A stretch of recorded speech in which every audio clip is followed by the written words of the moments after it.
Hallelujah. और Bible बताती है कि ये सीधा आगे जाकर क्या करता है, वो उस व्यक्ति के सामने चला जाता है। अब एक बार और देख लेते। जब यहोशू यरीहो के पास था तब उसने अपनी आंखें उठाई और क्या देखा कि हाथ में नंगी तलवार लिए हुए एक पुरुष सामने खड़ा है। और यहोशू ने उसके पास जाकर पूछा, क्या तू हमारी ओर है वरन हमारे बैरियों की? अब वो एक पुरुष था, राइट? इतना तो उसे समझ आ गया था कि एक ताकतवर पुरुष है, और उसने क्लियर पूछ लिया, तू हमारी ओर है या हमारे बैरियों की ओर है? अब अगला आंसर देखिए, इतना ब्यूटीफुल है। उसने उत्तर दिया कि नहीं। उसने उत्तर दिया, तो वो कह रहा है ना ही मैं तेरी ओर हूं और ना ही मैं तेरे बैरियों की ओर। वो आपको समझ नहीं है ना? वो कह रहा है कि neither am I with you nor am I against them.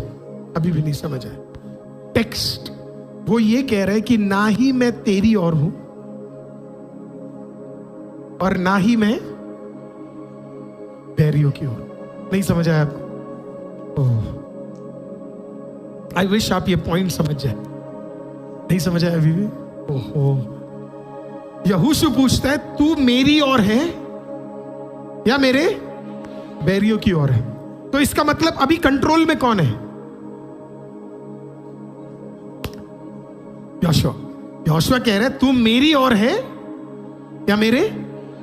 तो कंट्रोल में कौन है? प्रभु कहता है ना मैं उसकी ओर हूं और ना मैं तेरी ओर हूं, क्योंकि तेरी बातों से यह समझ आ रहा है कंट्रोल में कौन है? तू है। मैं तुझे बताने आ रहा हूं कि भाई कंट्रोल तेरा है ही नहीं।